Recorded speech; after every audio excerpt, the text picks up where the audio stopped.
Imagine the Champ Car, F1, IndyCar world when NASCAR does their thing, but does it better. More thoughts on today's street race, the Grant Park 220 from Chicago in 6 seconds.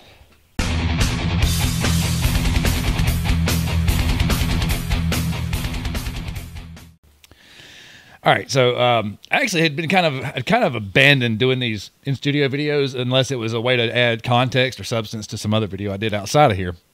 But I was so freaking excited and pumped up after watching that race that just ended. I had to come down here and do a video. If it bombs, who cares? I think NASCAR has not silenced. NASCAR has, we'll go with silenced, a lot of negative voices over the last few weeks. Last year, really. When they announced this race a year ago, a lot of people, which is not uncommon in the NASCAR fan world, immediately heads rolled. People lost their minds.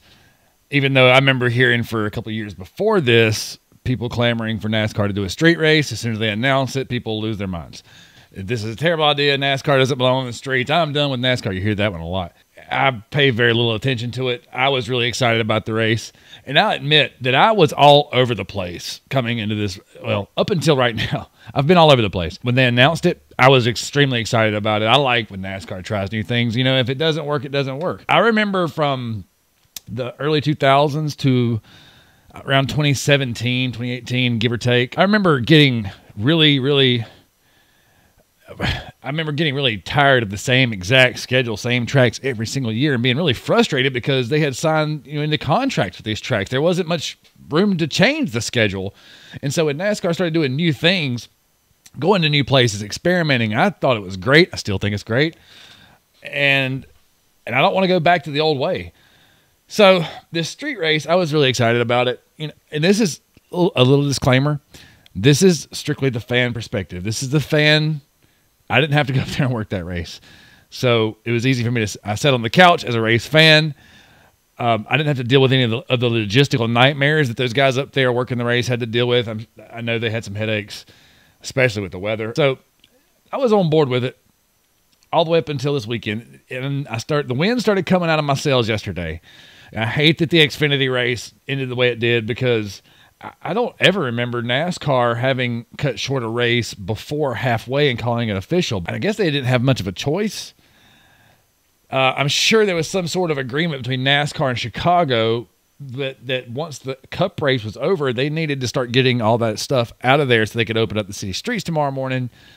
And the Xfinity race, I'm just guessing here, may have been a casualty of that. So that kind of stinks. And the wind started coming on my sails then. And then I hear about some of the headlining acts of the concerts being canceled, just outright canceled. I wasn't there for it anyway. I like racing for racing. Personally, the pre-race concerts and all that stuff like that, I don't really need it. When I go to a race, even as a fan, I'm there for the race. But I understand a lot of people paid money to see that, and I hate that they lost that. That really stinks. I feel for those people. And the wind started coming out of my sails then because I started thinking, man, this is supposed to be an event to draw in the new fans in that area. I get that's its purpose, and I'm fine with that. I love it. I love for NASCAR to bring in new fans, new faces, and new people to get excited about the sport. There's so much complaining going on all the time. I like it when things are positive. So I started thinking, man, this isn't going well. And then this afternoon when they called the Xfinity race, I texted one of my friends that's on the number 3 team. And I asked him, I said, how miserable is it up there? And he responded, 20 out of 10. And I thought, honestly, I was ready to say, well, this was unfortunately a totally failed experiment. I'm not sure what I don't know how much more planning. You can't plan for the weather. It just stinks that every single time NASCAR tries to do something different, the weather just puts a black eye on it. And then after all that, they started the race. And, man, because of all the problems, the wind had come out of my sails. I wasn't as excited about the race, but then they started it, and what a race. I love it when they race in the rain. It takes a different skill set. Different drivers do well. There was a lot of close racing from front of the field to the back of the field. If you like crashes, there was plenty of crashes. Not a lot of crashes that took a lot of guys out of the race. Just hard, either, and like in Austin Dillon's case, hard racing or dealing with the rain. And then just the novelty of seeing the cars race in the streets, of a big city was outstanding. Outstanding. The crowd was into it. You could see it. You could feel it from sitting on my couch. And then let's talk about the winner.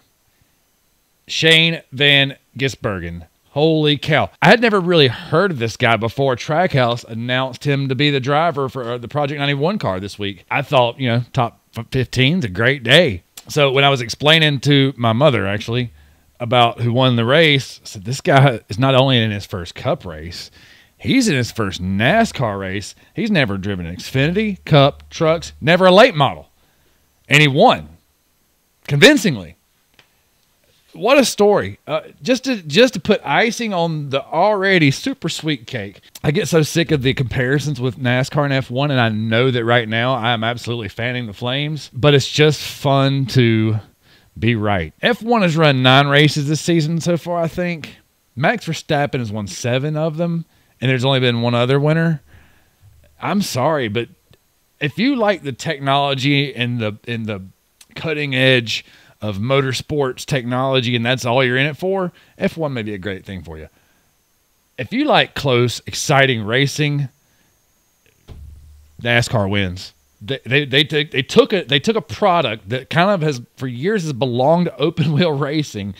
They did it, and they did it better. Holy cow! There's no argument there. There's no argument to be made. You want to make an argument on here in the comments? Please do so. I'll be glad to engage with you as long as you keep it civil. Top 5 finishers. Shane Van Gisbergen, Justin Haley, Chase Elliott third. Chase Elliott really needs a win, and a lot of people kind of pointed at this to be the race where he had the best shot at getting that win that puts him in the playoffs because he's not going to point his way in. So a third place for Chase, good run, but another slipped opportunity. Kyle Larson, Kyle Busch round out the top 5. Kyle Busch come back from the early incident where he hit the wall. He hit the wall a ton, but the tire barrier gave, and then he went underneath it, and the car came out pretty much unscathed. They pulled him out. He went on about his day. Pretty lucky break because, man, he smoked that corner. 6th place, Austin Cindric. Good run for him in that team. 7th, Michael McDowell. He was my dark horse pick for the day. I thought he had a shot. 8th, Joey Logano. 9th, Ty Gibbs. He continues his really impressive but quiet rookie season. And Chris Buescher is the top 10. Denny Hamlin finished 11th. He had the pole, but then an early run-in with the wall kind of stunned his day. One of the notable, Martin Truex Jr., 32nd. That stings. I mean, they've had a lot of momentum. They've been running really well this year, and Martin Truex Jr. showed a lot of potential to win this race, but an accident late in the day pretty much squashed it. So, tough break for those guys. There were 9 cautions for 21 laps. Total time of the race was 2 hours, 50 minutes, which really doesn't tell the tale. They shortened the race because of the threat of darkness. So, speaking of which, I thought it was kind of odd that they called it NASCAR overtime because it wasn't really overtime. The race was still shorter than the advertised distance, but I know they called it 75. They changed it to 75 laps around the scheduled halfway. So there's a caution late. They set up an overtime finish, but it wasn't really overtime. I don't know. Kind of a pointless discussion to have, honestly. I feel like that's a foregone point now. So the question is, will NASCAR go back? I hope they do. I've heard that there's a 3-year contract. So if that's the case, obviously they'll go back for the next 2 years. I hope it continues to put on a good show. If they put on a good show the next couple of years, I feel like this race has the potential to become another marquee event. We haven't really had a new marquee event in the series in a long, long time. Daytona race on the 4th of July weekend, obviously that's not coming back, most likely. And then they've kind of struggled. They did it at Indy one year, didn't really catch on. Then they did it at Road America for a couple of years. The first year was pretty good. The second year was kind of a lackluster race. But with this event, with the energy around it, I understand the city of Chicago has challenges. Most major cities do. And let's not lose sight of the fact that it's not like everybody in the city of Chicago is bad. That's not true. There's good people in Chicago. I'm sure of that. I've been there. There are good people in Chicago. So maybe, who knows? Maybe this is a catalyst for some positive change there. I hope somewhere comes out as a. I would like for the 4th of July weekend to go back to being like a big marquee event in the series. It's got to find a foothold somewhere. I see no reason why it can't be here.